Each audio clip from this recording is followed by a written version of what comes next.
my heart is to really see students reached, and the reason that I believe it's very important to reach students is because they're usually more responsive to the gospel. As they get older, their hearts get a little harder sometimes. That's not always true, but it's true very often. And especially students that are in junior high and high school, the early years in high school, are very open. They're learners by nature. They're students, so they're learners, and it's an excellent time to introduce them to Christ and have spiritual conversations with them. And I find that most students, if approached properly, by properly I mean just with kindness, friendship, have a conversation, are very open to talk about spiritual things. There's a lot of kids go to bed every night and they think about God and have no one to talk to about it.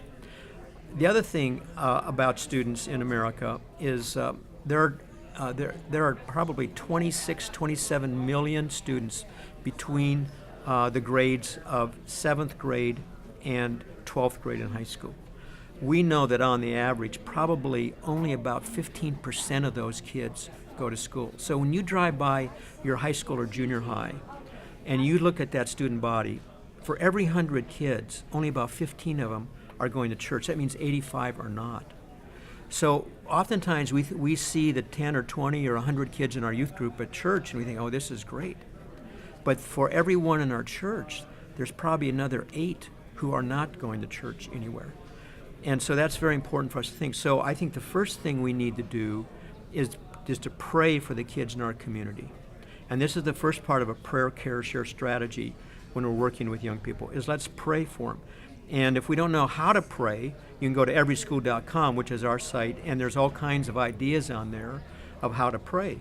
But also you can get a yearbook, an annual, from somebody in your church, and Xerox the pages off that show the classes. It has their names, and you can begin to pray for those kids by name.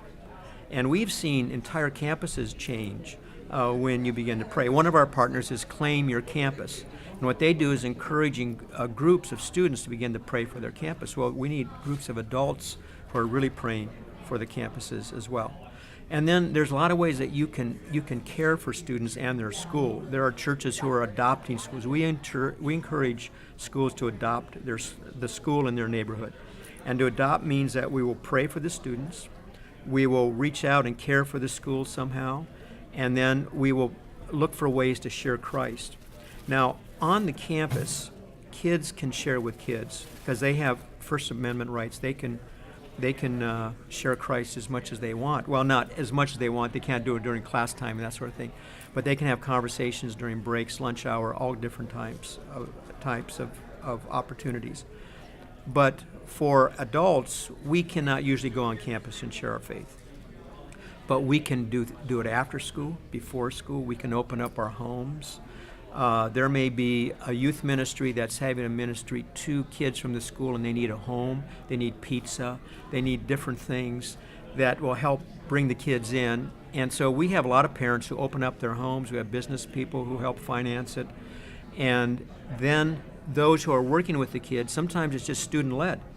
And sometimes it's a youth worker or a parachurch like Campus Crusade or Young Life or somebody like that that needs help from the community to reach out to the students. So it's a great opportunity, and the question is, does the church see this opportunity, and are we seizing the opportunity? So this is one of the great ways that we can pray and care and share in America, is with young people focused on those middle school and high school years.